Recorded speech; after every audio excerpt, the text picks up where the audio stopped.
Okay, so what we're going to do next is we are going to toolpath our card holder. So we're going to start off by opening the card holder, and I'm going to save it as card holder MCAM.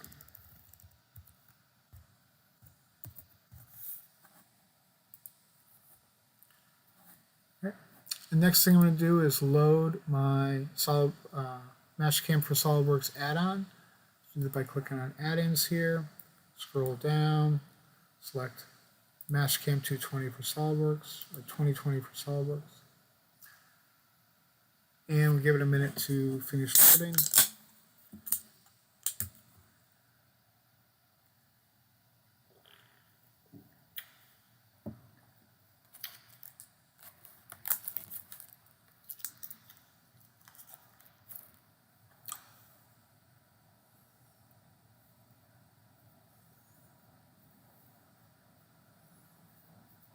And there we are. All right, so I'm going to go and slide this open a little bit. Click on my Operations Manager, Build Default Properties, come to our stock setup. All I need is for a bounding box. I want to add 20 thousandths all the way around. So on Y, that's going to be 3.04. On X, it's going to be 4.54. And Z, that's going to be 0.72. And I want to change the origin for the stock up by 20 thousandths. Select OK. Now that puts the origin of the stock up a little bit, but it didn't change my zero. So I'm going to go here to my MasterCAM tool, or MasterCAM toolbar, click on the plane manager, and change my Z origin 0.02, which will move my Z origin up to match my stock definition. You can see that from the side view there.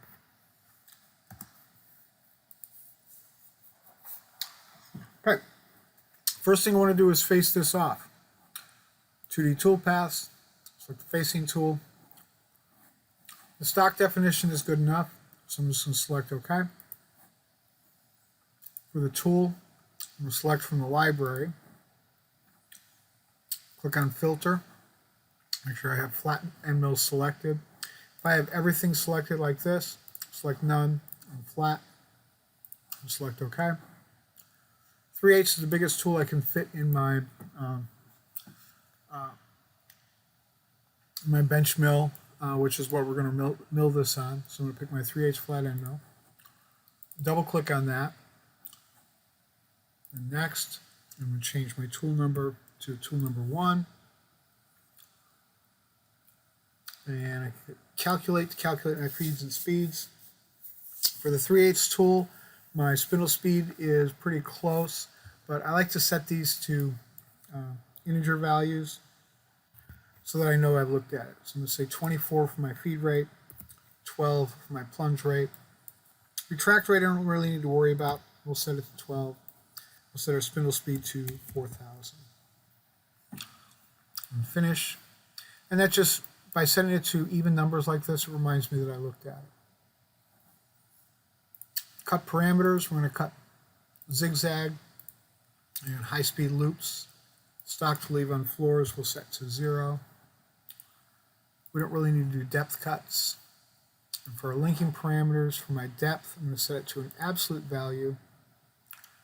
And while I'm at it, I'm going to set my feed plane to absolute and my retract to absolute. It's absolute all the way along. Click on depth and just pick on an edge at the top of the part. And MasterCAM will use that to calculate the depth.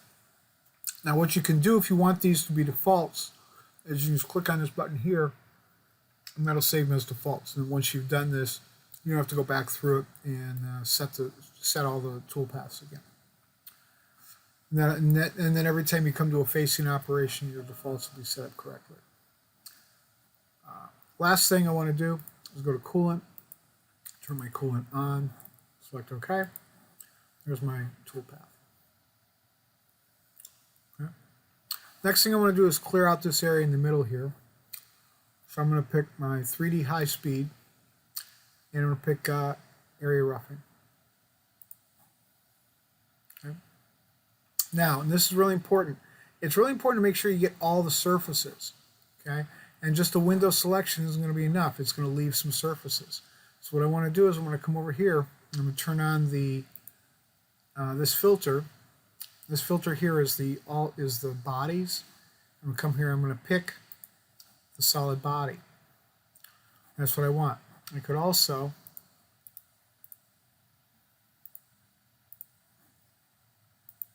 come over here and pick the solid body from the browser instead of picking the surfaces. I want to make sure to get all the surfaces for the input for the toolpath.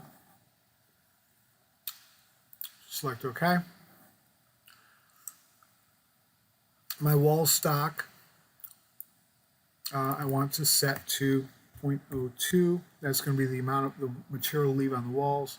For the floor, I'm going to set this to 0. Okay, because the roughing mill, the 3/8 flat end mill, is going to do a pretty good job of cleaning up the floors.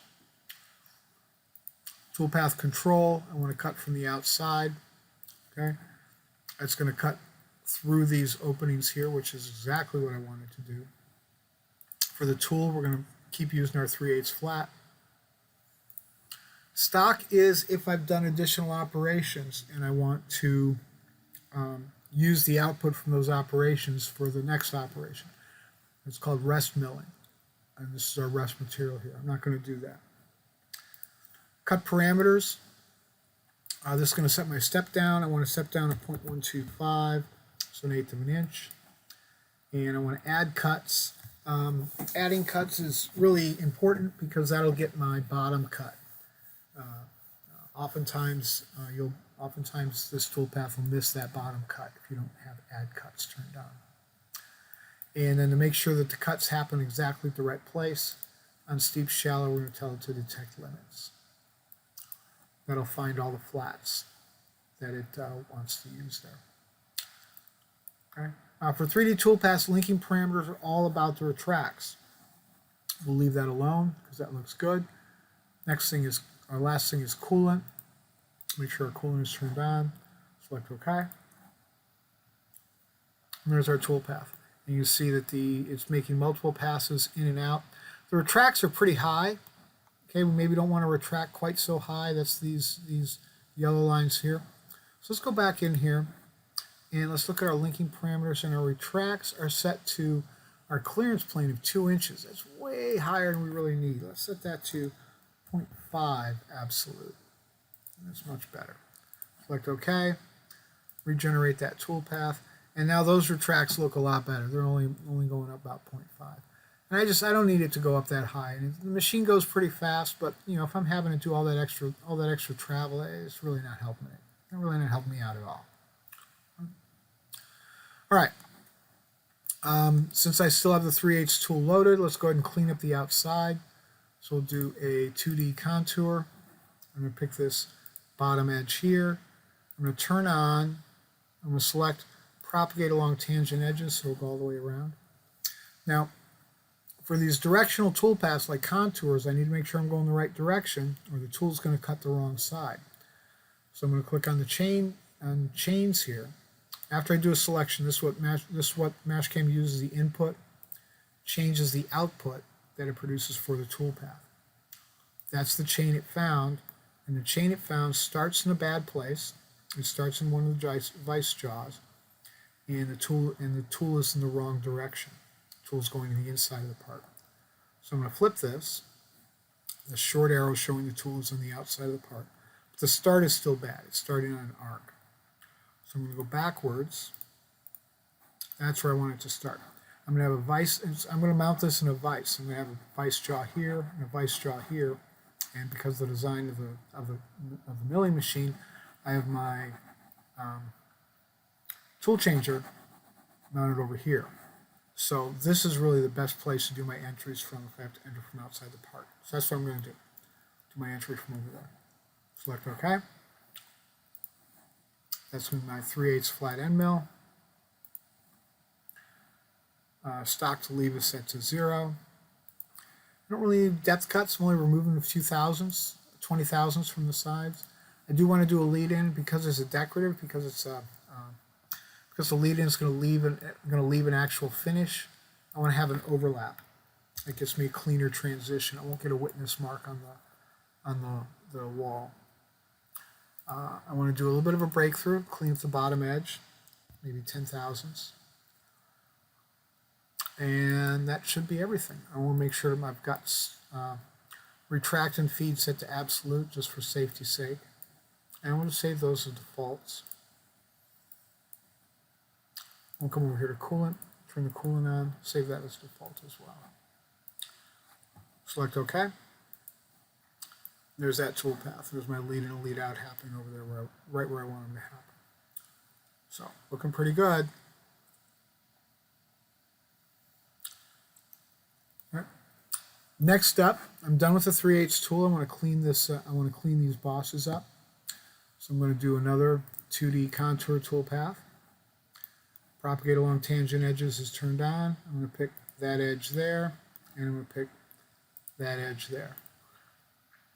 Okay. And I don't really worry about where I'm starting and ending because that's an open contour. Again, I'm going to go over here to chains, pick on chain 1. That direction is unhelpful, so we'll flip that. Pick on chain 2, and I'm batting 1,000 here. This direction is also bad, so let's flip that. There we are. So the short arrows is the side of the tool. There's the side of the tool on the outside of the part. Select OK. This is not the 3/8 tool. These are the interior corners. I want to select a 1/4 inch flat. So go to filter and make sure I have flat end mill selected. There's the filter button there. And I'm going to pick my 1/4 inch flat right there. And just like I did with the 3/8, let's double click on it. My geometry is good here. Next, tool number 2. Calculate values there. This spindle speed is much higher than what the machine's capable of. So we'll set this to 5,000. Set our feed rate to 20. Plunge rate to 10. And our retract rate really doesn't matter. We'll set it to 10 as well. And finish. And like I say, these values here, integer values, nice round numbers, remind me that I looked at it. Cut parameters, stock to leave is set to 0. Depth cuts, again, I'm just removing a little bit of material, don't really need to do depth cuts. I do want to do a lead in. Overlap's really not going to have any effect because I'm starting from outside the part anyway, so overlap's really not going to have any effect. Breakthrough will, let's turn that off. Breakthrough is going to add depth to the bottom, that would be bad. Linking parameters, those are all set to absolute. I did save those as default. And then coolant is on, again saved as a default, so we'll select OK. There's our cleanup pass on the inside there. Okay.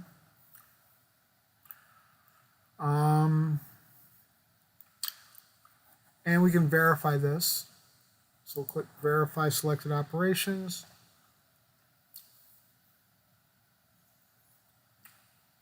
And I'm going to hold down the Shift key and pan this over a little bit, and then run this. Now on the Verify tab, I have Color Loop turned on. Okay, and with Color Loop turned on, then that'll change the color of the cut surfaces to show what operation did that. We'll run this. Okay, and I have just the one toolpath selected, so that is not what I wanted. So let's go back to SolidWorks, and I'm going to click on the toolpath group, and that picks all of the toolpaths. You see they all have a green check mark on the folder. Click on Verify again. I don't need to close the Verify window. In fact, it's generally better if I don't. Let's leave the Verify window open. Hit play. There's our facing operation. There's that cleaning operation, and there's the cleanup around the outside. So that's looking pretty good. I just want to engrave and chamfer it next, and then I'll be done. So let's go back to SolidWorks. and I'll do my engraving. I got a lot of toolpath stuff here, so what I'm going to do is I'm just going to go ahead and turn the toolpath display off. Okay, just clean things up a little bit. We'll do another contour toolpath. For this, I'm going to pick that sketch, and I don't really care about the directions, so we'll just hit OK. For the tool, I want to use an engraving tool. And I could use the chamfer tool, but actually I just want to use a ball end mill. So I'm going to click on Select Library Tool, click on Filter, turn off the flat mill, and turn on the spherical mill or the ball mill. I'm going to pick my 1/8" ball end mill, double click on that, change the tool number to 3, and if you hit calculate, we get a really high spindle speed. Wow, that machine can't do that anywhere close. Let that to 5,000. We'll set our feed rate to maybe 18, 9, and 9, and we'll select finish. Cut parameters. I want it to follow the line exactly. I don't want it to be to the left or the right. So I'm going to set my compensation to off. Make sure my stock to leave is 0. For lead-ins, I want my lead-ins to be turned off as well. And then lastly, for my depth, absolute for retract, absolute for feed, absolute for top of stock. Incremental depth, that means the depth is going to be measured from the contour. From there, I want it to go minus 0.01. So just another 10 thousandths into the part. Coolants is set to on. Select OK. You notice I'm skipping a lot of the options here. A lot of this stuff here, there's a lot of things here that I have, like axis control and planes and stuff like that. Most of the time, the vast majority of toolpaths, I don't need any of that. They're here for special purposes. It's like axis control. If I have a 5-axis machine and I'm doing multi-axis toolpathing, I can use axis control to position the machine to allow me to drill on the other side of it or something like that.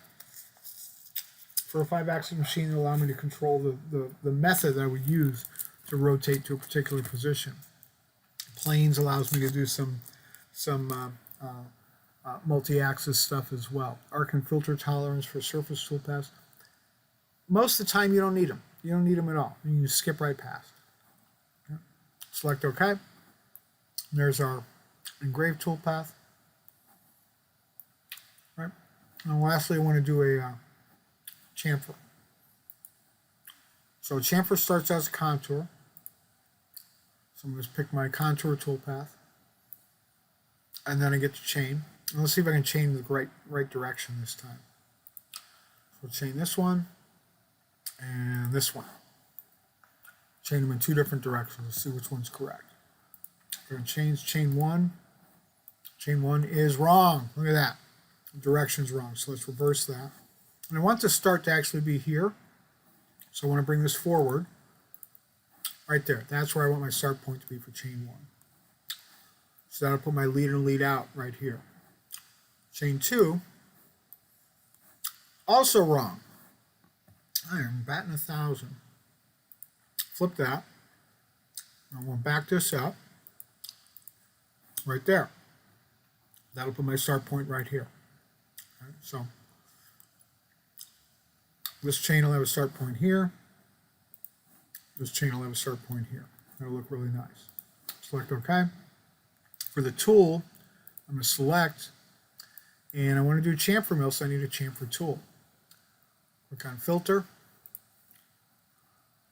turn off the ball mill, turn on the chamfer mill. 1/4" chamfer mill. Okay. Now it's really important to remember, I picked this bottom edge of the chamfer. All right? And that's because I'm concerned about the XY extents, the XY shape of the chamfer. The Z I'm going to sort out with my linking parameters. I don't care about the Z, so I'm always going to pick the outer edge of the chamfer, or the bottom edge of the chamfer. Double click here, set my tool number to tool number 4, and go back to the beginning here. The tip diameter for this tool is set to 0.06. The chamfer mill I'm going to use is actually 0.01, so I'm going to pick 0.01 there. And when you hit calculate, you get really astronomically enormous values, because if I had a 10 thousandths diameter tool, this is what I'd want for cutting aluminum. Smaller the tool, faster you got to spin it. But that's not what I got. I'm going to go with 2500, and maybe 20, 10, 10 for my feed rates. So let's say 4,000. Okay. And I'll finish there.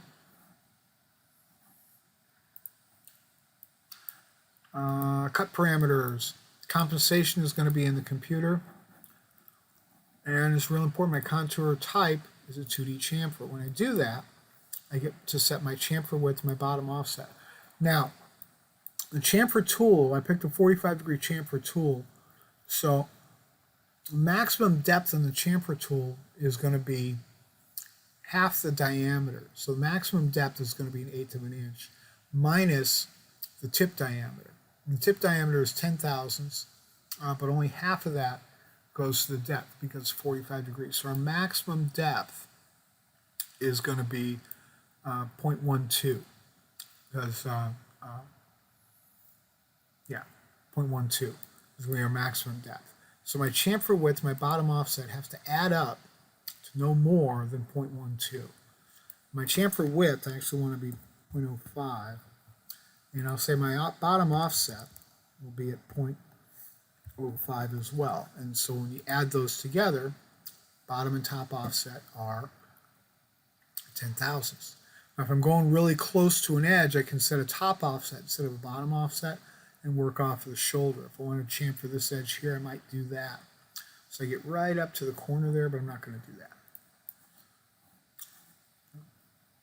Chamfer mills, I don't need depth cuts. I do want to lead in, and I want my nice overlap there, because I want to, because it's decorative. I want to get rid of my, I want to not leave any witness marks. Linking parameters, very important. I'm going to set my absolute depth to that edge. I'll pick a point there. Okay, and it's going to, and then that, by setting the absolute depth to the top, you always set to the top of the chamfer. It'll do the chamfer from that point, so it'll measure the chamfer from that Z value. Right. Coolant was on. Select OK. And there's our chamfer toolpath. All right. So there's our full set of toolpaths. Let's go ahead and save this. Okay. And then hit verify. Okay, I'm going to hold down the shift key, zoom in a little bit. There's our facing. There's our cleanup. Cutting the outside, engraving, and chamfering. That's beautiful. Look at that. It's such a nice job. Let's reset this, and we can actually slow it down a little bit if you want to.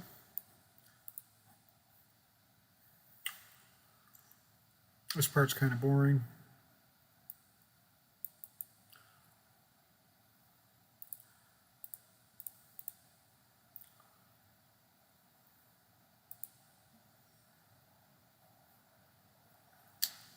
Here's the engrave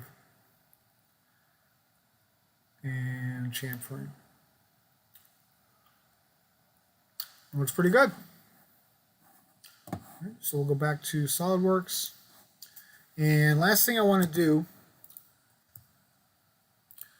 before we finish is, we're going to turn on the toolpaths back on. Last thing I want to do before we finish is I want to post this. Let's see, save the file. Now I have this set as the mill default, and I did not change this earlier. And I don't have my other posts loaded, so we're just going to leave that alone. If you have other posts loaded, I didn't load all my other posts here. If you have the other posts loaded, you would at this point click on Files, Replace, and then pick your other post processor. You can pick your other machine definition and regenerate the toolpaths if you need to. I'm just going to hit Post. So I'm going to select a toolpath, group, so they're all selected. Hit the G1 button, select OK.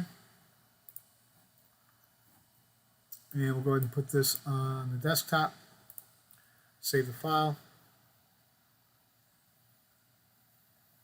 And there's our posted code, all ready to run in the machine.